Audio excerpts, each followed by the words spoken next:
Bismillahirrahmanirrahim.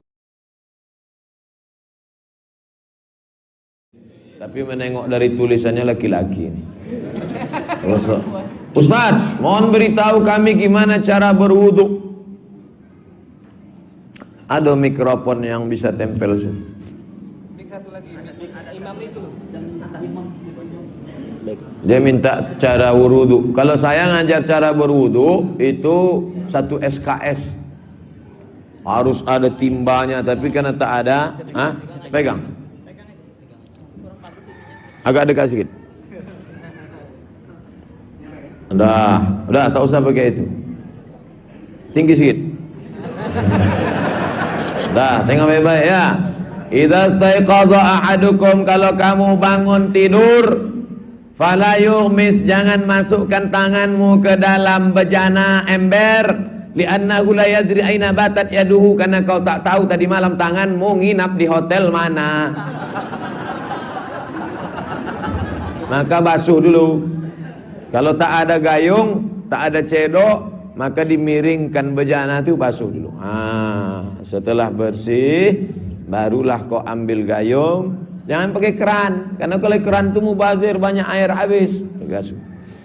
Dah, setelah basuh tangan, pertama istinsyaq, madmadah, masuk air ke mulut langsung ke hidung.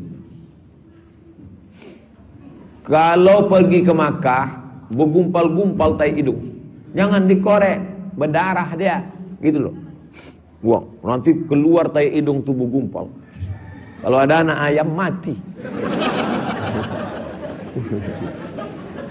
Manfaat menarik air ini membantu oksigen naik ke otak. Ini oksigen mesti masuk ke otak, kalau tidak kena stroke ringan. Maka ditarik ke atas. Apalagi yang flu, yang pilek, bagus, tarik ke atas. Sakit Pak Ustaz? Iyalah. Dah, gosok. Kalau ada siwak, gosok. Saya sebelum kesini gosok gigi dulu. Gosok gigi, bersih. Jangan sampai kita sholat mulut bau hantu.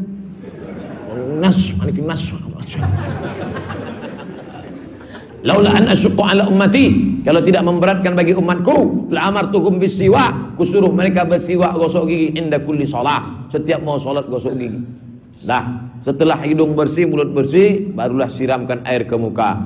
Idza qumtum ila shalah, kalau kamu mau salat, faghsilu wujuhakum, basuhlah muka.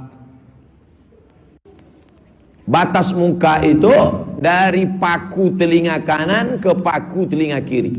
Mana pakunya? Ini. Kalau ada yang tak berpaku, agak-agak aja lah. Nah, batas dari atas ke bawah mana? Dari ujung dagu ke batas tumbuh rambut. Batas tumbuh rambut yang normal. Karena ada juga batasnya kemari. Jadi jangan disapu sap.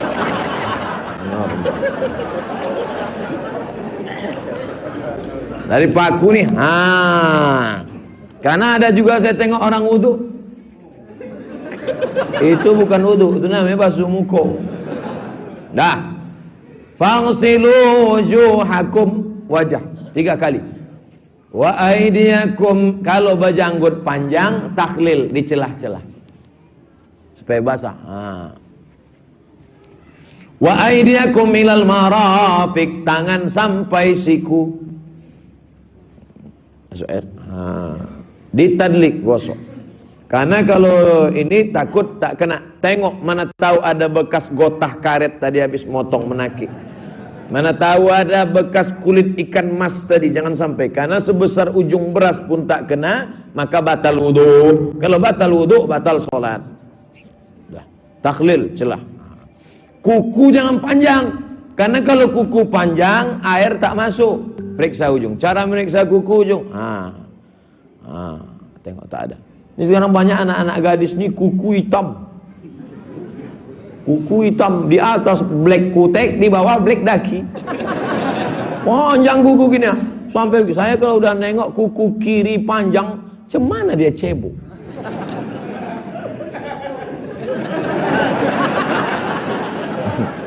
Makanya kalian yang lajang-lajang kalau mau berbini, itu tengok kuku. Jangan tengok muka dulu. Ini banyak muka tu tengok. Oh, kuku hantu. Dah, tangan kanan. Kenapa tak begini? Uduk ginilah. Rupanya kalau kita uduk begini, dia ngasih tahu dokter. Kami Pak Ustadz kalau mau membedah orang, nyiram tangannya gini. Karena kalau kami siram begini, turunlah kumannya di ujung jari. Kalau kuman-kuman di ujung jari kami pakai mengoperasi, busuklah kulit orang, terkontaminasi bakteri. Tapi kami siram sampai ke siku, maka ujung tangan steril bersih. Dari mana Nabi Muhammad tahu itu? Padahal dia tak pernah terdaftar di fakultas kedokteran. Makanya anak-anak bapak masukkan ke kedokteran. Dia yang ngomong itu nanti. Dah, setelah bersih, barulah kepala. Wamsahu biru'usikum. Usap kepala. Kepala tidak dibasuh. Jangan hidupkan keran kepala. Kepala disapu. Cara menyapu kepala ada 3. Sapulah kepala. Kebetulan gurunya orang Melayu. Sapu kepala. Muridnya orang Jawa. Diambilnya sapu. Mengusap kepala. Nabi itu bersorban. Nabi itu pakai sorban. Nabi SAW pakai sorban.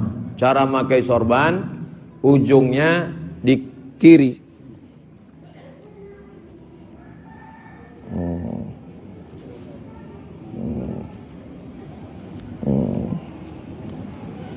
Nah, Nabi itu bersorban. Nih, Ustadz kenapa tak bersorban? Panas. Dah, di kiri. Nabi bersorban, dibasahnya ujung sorbannya saja, tepi. Walam yangqut imamatahu, sorbannya tak dia buka, kenalah rambutnya sikit. Kena rambut sikit. Itulah dalil mazhab yang mengatakan sikit aja pun sah. Bahkan ada, bukan Imam Syafi'i, ulama dalam mazhab Syafi'i mengatakan 3 helai pun sah, kata dia. Tapi mana ada orang ngusap 3 helai? Ada orang nyapu 3 helai. Diambilnya 1, 2, mana ada? Itu 3 helai itu maksudnya sama macam orang jauh rumah kau dari masjid, ya sebatang rokok lah. Itu maksudnya, itu bukan 3 helai. Ini ada pula orang mau nanya saya, Ustaz Somad, katanya 3 helai. Apakah 3 helai itu dari pangkal ke ujung atau boleh dari tengah? Ini mau ngetes saya. Cara kedua, dibasahkan tapak tangan, disapu ke dalam. Itulah dalil mazhab Hanafi, sikit saja, 1/4 kepala, karena kepala. Cara yang ketiga, dibukanya. Nabi membuka sorban. Buka sorban, dibasahkannya tangannya, disapunya dari muka ke belakang, maju ke depan, menyatu ke telinga. Jadi 3 cara. Pertama, sikit saja. Kedua, 1/4 kepala. Yang ketiga, muka ke belakang, ke muka, menyapu ke telinga. 3-tiganya sah, tak usah dipermasalahkan. Tapi kami belajar sikit aja Pak Ustaz, sah. Lalu yang masalah, yang tak sembahyang, sah kelahi gara-gara itu. Dah, habis itu barulah kaki. Kaki disiram. Takhlil. Ini celah-celah kaki nih. Jangan sampai ada tak kena. Siku. Belakang. Ini ada orang di kan sifat-sifatnya aja. Telinga, ujung telunjuk nih masuk ke dalam. Ibu jari ke belakang. Basahkan tangan, masuk ke dalam.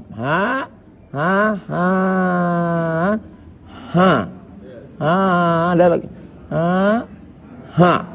Makanya telinga itu bersih. Ini sekarang banyak cantik. Ditengok sarang Spiderman dalam. Orang Islam itu bersih. Tangan bersih, kuku bersih, bersunat. Memang gayanya pakai sarung tapi bersih. Ini pakai jas, pakai dasi tapi tak cebok.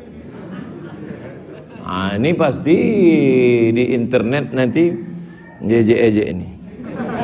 Terserahlah, salah sendiri. Kalau mau tak sakit hati, bersunatlah. Habis itu barulah berdoa. La ilaha illallah syarikalah. Asyhadu an la ilaha illallah syarikalah. Asyhadu anna Muhammadan abduhu wa rasuluhu. Allahumma ja'alni minat tawabin wa ja'alni minal mutatahhirin wa ja'alni min ibadikas. Yang mau ngangkat tangan, disapunya mukanya, sah, boleh. Yang tak mau ngangkat tangan, dia diam aja, boleh juga.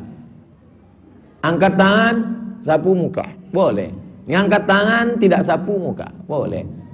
Tak angkat tangan, tak sapu muka, tak apa. Tak ada angin, tak ada hujan, sapu muka aja. Tak tahu tak kenapa sapu. Dah, itu pertanyaannya tadi. Salat kamu ingin sempurna, maka sempurnakan dulu wudunya. Awas, hati-hati Bu ya, Bu. Lihat baik-baik. Kata para ahli hadis, kenapa Nabi mengajarkan wudu dulu? Padahal orang ini yang salahnya salatnya. Kenapa wudunya yang diajarkan? Kata para ahli hadis, ini menunjukkan ada kaitan antara wudu dengan salat. Kalau orang benar wudunya, pasti benar salatnya. Kalau orang wudunya salah, akan berdampak pada tidak sempurna salatnya. Silahkan ibu cek, anak ibu wudunya seperti flash, cepat, kilat. Secepat kilat, itu pasti menunjukkan salatnya bermasalah. Nah sekarang bagaimana Nabi menunjukkan wudu yang benar? Yuk kita lihat pelan-pelan. Buka Quran surah kelima ayat ke-6, paling kiri sebelah atas. Ayo lihat sini, lihat. Kata Nabi kalau salatnya ingin sempurna dimulai dari wudu. Ya ayyuhalladzina amanu, kalimat wudu dibuka dengan kalimat iman. Idza qumtum ilas shalah, kalau kamu ingin sempurna dalam menunaikan salat, faghsilu wujuhakum, maka mulai dengan menyempurnakan wudu. Lihat baik-baik, saya tidak bermaksud mengajarkan, hanya mengulang kembali apa yang kita pelajari. Yang pokok dalam wudu itu ada 4. Sisanya sunnah. Awas, kalau yang 4 ini tidak sempurna maka batal wudunya. 1, faghsilu wujuhakum, basuh wajahnya. Kalau disebutkan wajah dalam bab wudu, itu tidak ada yang lain kecuali bagian tampak muka. Gitu ya. Kalau yang punya jenggot, itu termasuk janggutnya di selai-selai. Kalau bapak kalau tidak punya jenggot atau belum punya jenggot, tidak usah maksa. Karena sunnah dalam hadis jenggot itu sunnah merawat, bukan menumbuhkan. Silakan buka tentang babul liha, bab jenggot. Itu hadis-hadis tentang sunnah jenggot, sunnah merawat. Merawat bagi yang punya jenggot. Tapi yang tidak punya jenggot jangan dipaksakan. Beli arang, sok. Beli timun, tidak usah. Ya, tapi kalau ada jenggotnya silakan rawat dengan baik supaya menampakkan nilai-nilai kemuliaan. Tahan. Sekarang kita mulai. Bagaimana cara berwudu yang baik? Perhatikan baik-baik. Kata Quran faghsilu, membasuh wajah, kalimat Qurannya menggunakan kata ghasala. Ghasala itu ambil airnya, tumpahkan di tempat yang dibasuh. Ambil airnya, tumpahkan di tempat yang dibasuh. Mohon izin, tahan sebentar. Mas, sini mas. Punten ya, yang kan bantosan, kadia sekedap. Sifat wudu cuma ada 3. 1, pakai keran. 2, pakai gayung. 3, air yang mengalir.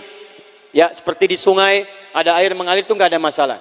Tapi kalau menggunakan gayung atau semisalnya, Nabi itu diriwayatkan dalam hadis itu sangat menghemat air.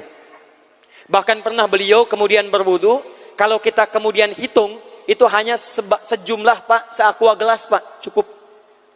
Atau yang kedua menggunakan keran ya. Kalau sekarang kita ada keran, contoh ini kerannya. Ya. Kerannya agak tinggi sedikit. Nah. Dan kita sesuaikan. Ambil airnya. Misal contoh, ghasala. Ghasala itu bukan ditumpahkan, ambil air, tumpahkan di tempat yang akan dibasuh begini. Yang telunjuk itu kemudian menghapus atau menghilangkan kotoran di sela-sela mata, contoh. Yang jempol menghilangkan kotoran di sela-sela telinga bagian belakang di sini. Ya. Jadi kalau misalnya saya mulai ambil airnya, kemudian saya tumpahkan di sini, yang telunjuk membersihkan di jari-jari di sini, di sela-sela mata. Yang jempol kemudian membersihkan di sela-sela di bawah telinga sini. Kemudian di selesai. 1. Tahan sebentar ya, ini praktek dulu sebentar. Dua, wa aidiakum ilal marafiq, ini yang sering keliru. Dan tangan sampai siku. Ingat, tangan bahasa Arabnya yad, yadun. Tapi dalam ibadah itu selalu diberikan batas. Misal, ini kafun. Ini asabi'. Ini sampai sini rusghun. Sampai sini, Bapak Ibu sekalian, ini namanya mirfaq, jamannya marafiq. Sampai sini katif. Dari sini ke sini itu yad, tangan. Dalam bab salat, bab wudu, bab ibadah, tidak pernah Al-Quran dan hadis menyebutkan tangan kecuali diberikan batasnya. Contoh, kita saat akan takbir, Allahu Akbar. Lihat An-Nasai nomor hadis 886. Kata Nabi, fawada'a kaffahul yumna. Maka orang salat itu meletakkan telapak tangan yang kanannya alal yusra, di punggung yang kirinya. Jadi begitu takbir, Allahu Akbar, yang kanan meletakkan di punggung kiri. Apa batas meletakkannya? Cuman sampai 3. 1, yang telapak ke punggung begini, jadi boleh begini. Yang kedua, pergelangan ketemu pergelangan begini. Rusgun ala rusgin. Jadi begitu takbir, Allahu Akbar, ini boleh. Tapi nggak usah diukur Pak ya, jangan telat. Allah, pas, cepat. Boleh nanti lebih sedikit ke sini. Yang tidak boleh, awas, ini dilarang dalam hadis. Yang tidak boleh kata Nabi, jangan engkau bersedekap seperti orang sombong. Kata para ulama bagaimana? Ketika tangannya bertemu dengan mirfaknya begini. Ah ini awas, sedekap yang dilarang, hati-hati. Kadang-kadang ada orang menes ke puncak subuh-subuh, sholatnya begini. Ya, awas nih.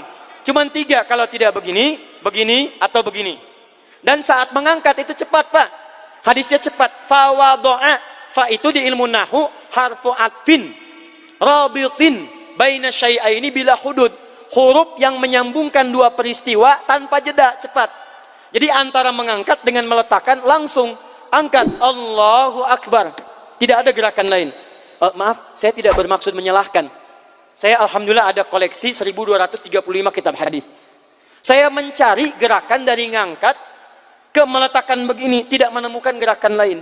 Karena itu jangankan hadis-hadis yang sahih, di kitab hadis palsu pun pemalsu hadis tidak tertarik memalsukan hadis ini.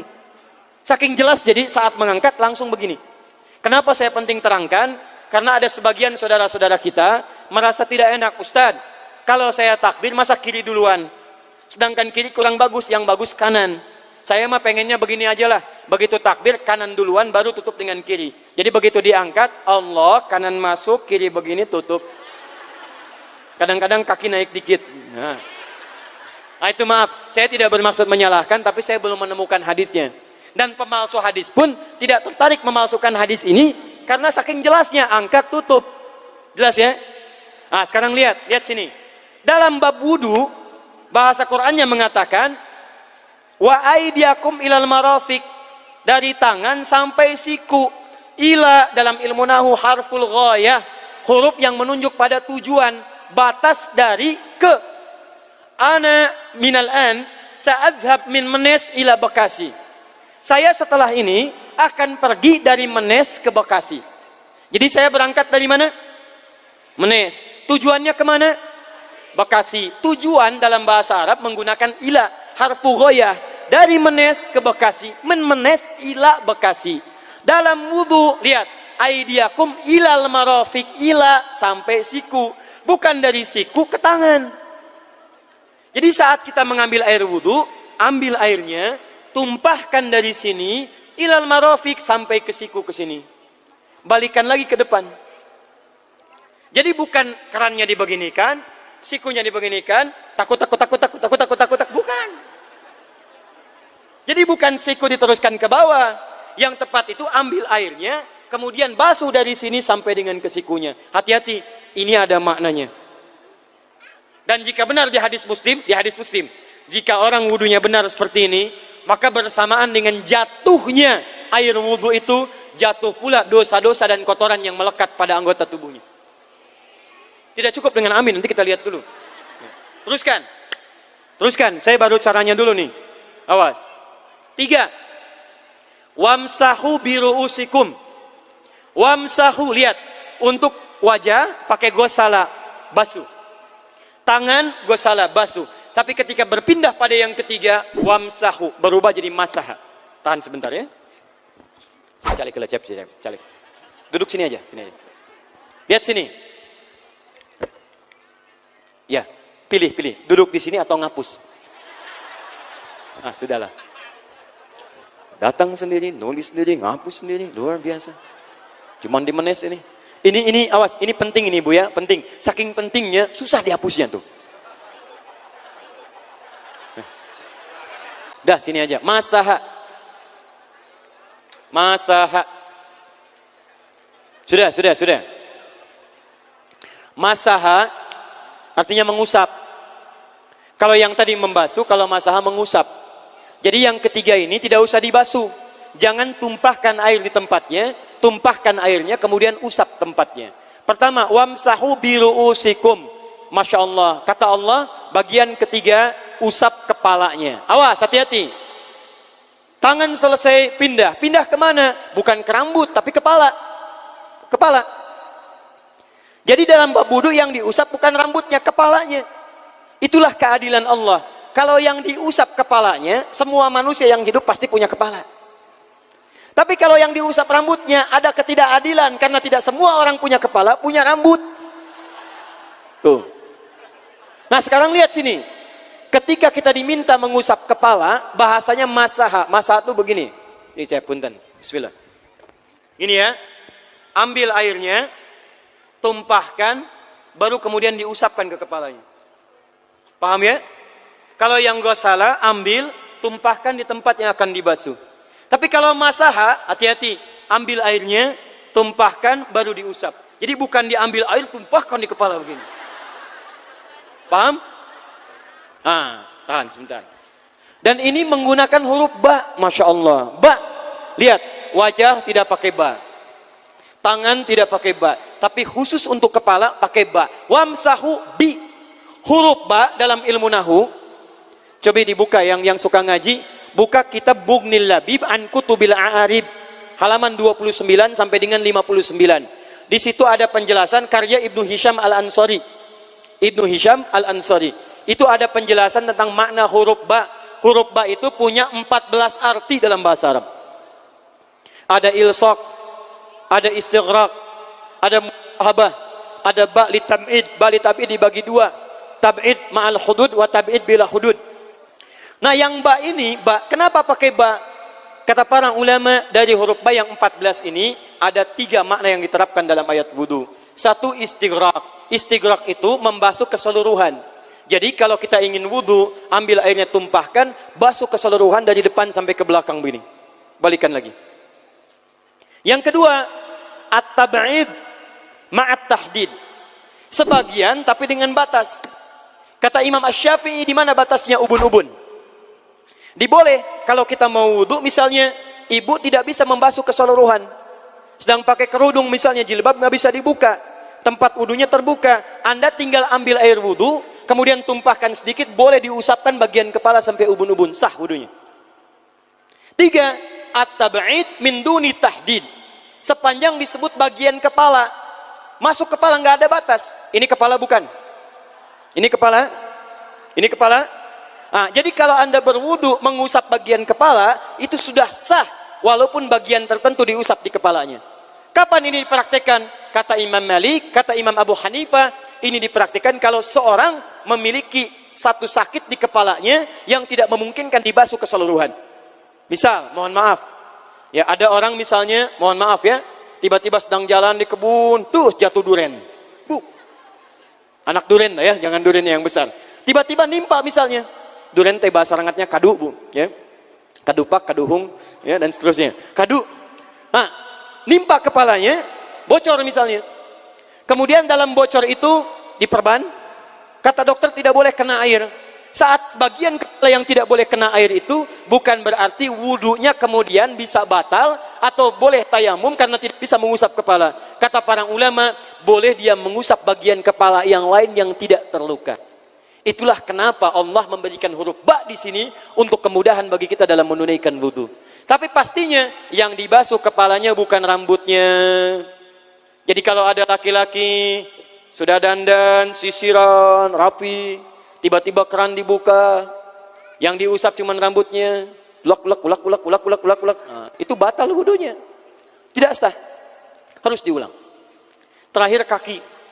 Kaki dibasuh sampai dengan bagian mata kakinya, dan ini tidak perlu saya terangkan karena mudah bagi kita untuk mempraktekannya. Tapi yang ingin saya jelaskan satu ini saja. Perhatikan baik-baik. Yang 4 ini wajib wudu. Tambahannya sunnah.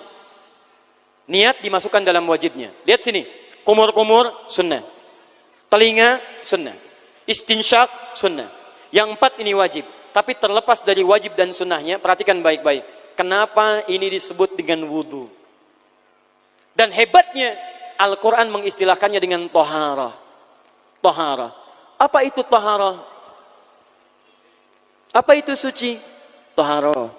Apa itu toharah? Suci. Apa itu suci? Toharah. Ada toharah, ada nadhafah, itu beda. Kalau nadhafah, bersih luarnya, tapi belum tentu bersih dalamnya. Bisa jadi luarnya bersih tapi dalamnya najis. Misal, hewan yang paling najis apa? Yang haram. Misal hewan tadi itu, hewan babi misalnya, misal dibersihkan, dimandikan, disisir sampai bersih. Bersih tidak? Bersih, bersih. Tapi halal tidak? Suci tidak? Tidak. Al-khinziru nadhifun walakinnahu ghairu tahir. Babinya bisa bersih tapi tetap tidak halal, tidak suci dia, tetap haram, tetap najis. Paham? Tapi kalau bersih luarnya dan suci dalamnya, maka kalimatnya berubah dari nadhafah jadi toharah. Toharah. Orangnya disebut dengan tahir. Kalau rajin dikerjakan disebut dengan mutatahhir. Wudu dalam Quran disebut dengan toharah. Seakan-akan memberikan pesan, maaf, orang yang wudu itu bukan hanya bersih fisik luarnya saja. Jadi kalau orang wudunya bersih, bukan cuma wajahnya yang bersih. Kalau wudunya benar, bukan kotoran di tangan saja yang hilang. Tapi mohon maaf, fisik dalamnya itu ikut suci. Fungsi tangannya jadi bersih, fungsi wajahnya jadi bagus, fungsi lisannya jadi bagus. Makanya kata Nabi, kalau orang benar wudunya bersamaan dengan air wudu yang menetes, maka tumpahlah kotoran-kotoran di bagian fisik-fisik tubuhnya. Jadi kalau kita benar wudunya kumur-kumur, kukumur, masukkan misalnya, masukkan, keluarkan, bersamaan dengan keluarnya air itu, maka kotoran-kotoran di lisan pun ikut keluar. Tangan dibasuh, bersamaan dengan dibasuhnya tangan, fungsi tangan yang kotor-kotor itu ikut hilang. Hadis Muslim. Makanya orang yang setelah selesai wudu dia berdoa, apa wudunya? Apa doa wudunya? Asyhadu an la ilaha wa asyhadu anna Muhammadan Allahumma minat waj'alni minal, lihat sini, minal mutatahhirin, minat tawabin. Lihat. Bapak Ibu kan baru wudu, tapi kenapa doanya selesai taubat? Allahumma ja'alni minat tawabin. Ya Allah, jadikan saya termasuk orang taubat. Kita kan baru wudu, kenapa doanya baru selesai tobat? Sedangkan tobat itu mengakui kesalahan, menyesali kesalahan, dan berjanji meninggalkan yang salah, mengganti dengan yang baik-baik. Makanya kalau orang wudunya benar itu, begitu dia kumur-kumur, dia ingat kesalahan apa yang dikerjakan oleh lisan ini. Jadi begitu kemudian ditumpahkan airnya, hilang kotorannya. Maaf, yang suka mencela wudu, selesai wudu tidak akan mencela lagi karena tobat dari celaan. Makanya kalau wudu Anda benar, coba ingat-ingat, siapa korban dari lisan Anda yang tajam itu? Apakah ibu Anda yang pernah menangis karena lisan Anda? Apakah ayah Anda yang kecewa karena kalimat-kalimat Anda? Apakah tetangga Anda yang menjauhi Anda karena kata-kata kotor Anda? Kalau tiap hari Anda wudu, tapi kemudian lisan Anda masih kotor juga, ada yang salah, Anda cuma menghabiskan air untuk menghilangkan kotoran di lisan. Itu tanda pertama. Tangan basuh. Makanya orang yang wudunya benar, tangannya tidak akan berbuat yang kotor lagi sampai ke ujung kakinya. Karena itulah ibadah ini disebut dengan wudu, seakar dengan kata dau. Kata para ulama, mereka sebagian mengatakan dau artinya cahaya, dau artinya sinar, dau artinya al-husnu, baik budi pekerti. Kalau orang benar wudunya, bertambah sinar di tangannya, sinar di wajahnya, sinar di lisannya. Apa sinar itu? Di dunia sinar-sinar amaliyah kebaikan. sifat-sifat baik di akhirat, pancaran-pancaran kemuliaan. Satud'a ummati yaumal qiyamati ghurral muhajjalin. Akan dipanggil umatku di hari kiamat dengan banyak cahaya melekat di tubuhnya. Tangannya ada cahaya, matanya ada cahaya, wajahnya bercahaya, kakinya bercahaya. Cahaya apa itu? Kata Nabi, min atharil wudu, dari bekas wudunya. Jadi kalau kita benar wudunya, itu kita jadi orang baik. Ada cahaya kebaikan dalam diri kita. Itu yang disebut dengan tawwabin. Makanya kalau bapak ibu tiap hari wudu, Allahumma ja'alni minat tawwabin. Tapi mulut tidak tobat, tangan tidak tobat, kaki tidak tobat, ada yang salah dengan wudunya. Waj'alni minal mutatahhirin, jadikan saya orang bersih dan suci. Jadi kalau selesai wudu, pakaian bersih, wajah bersih, tangan bersih. Ini pakaian bersih, pakai jas, pakai dasi, tapi tangan tidak bersih, korupsi juga, mencuri juga, menipu juga, ada yang salah dalam wudunya. Kalau kita bisa mengerjakan wudu ini dengan baik, maka naik status kita. Disebut sebagai, langsung oleh Al-Quran, disebut hamba yang dicintai oleh Allah subhanahu wa ta'ala. Di Quran surah kedua Al-Baqarah ayat 222. Saya tutup, lihat ayatnya, di ujung ayatnya. Innallaha yuhibbut tawwabina wa yuhibbul mutatahhirin. Sungguh Allah akan sangat mencintai orang-orang yang tobat dan orang-orang yang terbiasa untuk bersuci. Kita selesai wudu mengatakan, Allahumma ja'alni minat tawwabin waj'alni minal mutatahhirin. Dijawab oleh Allah, innallaha yuhibbut tawwabin wa yuhibbul mutatahhirin. Karena itulah orang yang rajin wudu adalah orang-orang yang dicintai oleh Allah subhanahu wa ta'ala. Jadi kalau bapak ibu, maaf ya, sekarang cek, kalau batal wudu, pengen wudu lagi. Tidak hanya saat sholat, sekarang batal wudu, ingin wudu. Batal wudu, ingin wudu. Itu tandanya bapak ibu sedang mendapatkan cinta dari Allah subhanahu wa ta'ala. Tapi hakikat cintanya bukan pada wudunya, tapi berubahlah orang itu menjadi baik dan dekat dengan Allah subhanahu wa ta'ala. Saya ini meskipun modern, saya itu modern sekali. Artinya modern itu ya gaul lah, saya itu milenial lah. Tapi kalau saya ilmu itu sangat konvensional. Saya itu baca tentang sujud itu dari kitab apa saja, mulai kitab tasawuf, kitab apa saja. Begini ya yang penting. Nanti di akhirat itu simahum fi wujuhihim min atharis. Itu semua ulama mengatakan asari sujud adalah nurun fil wajhi, adalah cahaya di wajah. Sehingga nanti Rasulullah niteni umat itu yaumatarul mu'minin al mu'minati napa yas'a nuruhum. Jadi Nabi nanti niteni jenengan itu karena wajahnya bersinar. Jika Anda wudunya sempurna, maka sinarnya akan sempurna. Maka kata Rasulullah, kalau kamu ingin saya kenal, inna ummati yut'auna yaumal qiyamati hurran muhajjalin min atharil wudu.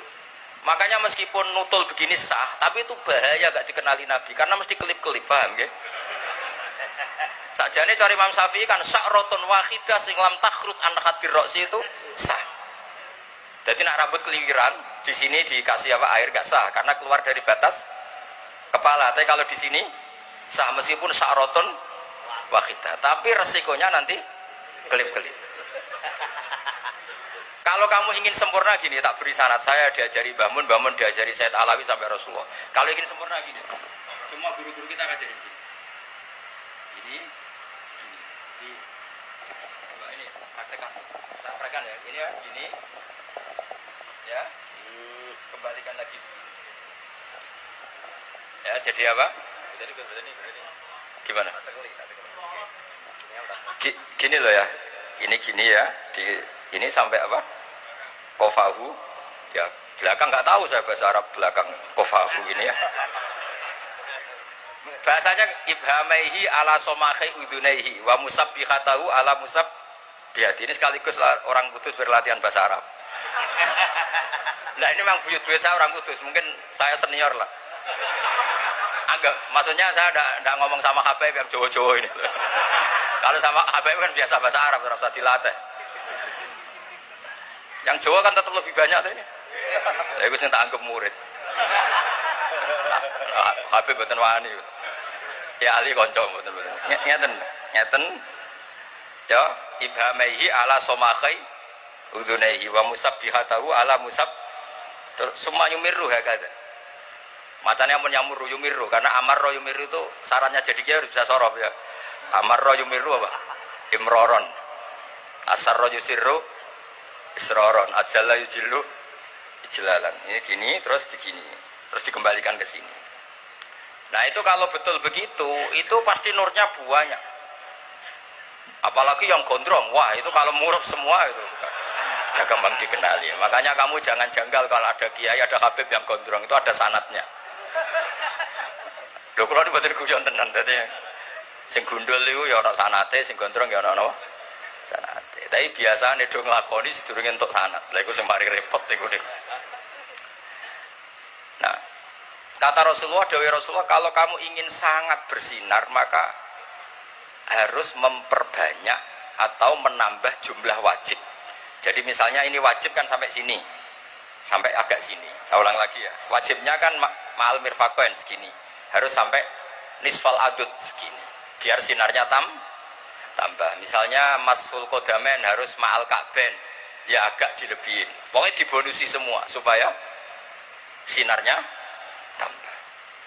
Itu saja setelah punya nur semua. Orang-orang soleh masih ngendikan Rabbana atsmim lana nurna. Rasulullah yang sudah nur, saya ulang lagi, Rasulullah yang sudah nur masih berdoa, oh majal bil amami nuran wa nuran wa min tahti nuran, sampai terakhir waj'alni nuran, ya Allah depan saya ada nur. Maka kita mengenali Nabi itu mudah sekali, karena wajahnya nur, dadanya nur, belakangnya nur, semua Rasulullah itu nur nanti di akhirat. Problemnya Rasulullah mengenali kita yang klip-klip itu. Makanya ini kan, jadi kita mengenalinya Nabi gampang karena Nabi nur, Rasulullah mengenali sampai klip-klip. Mulanya ojo baleni wudu apa?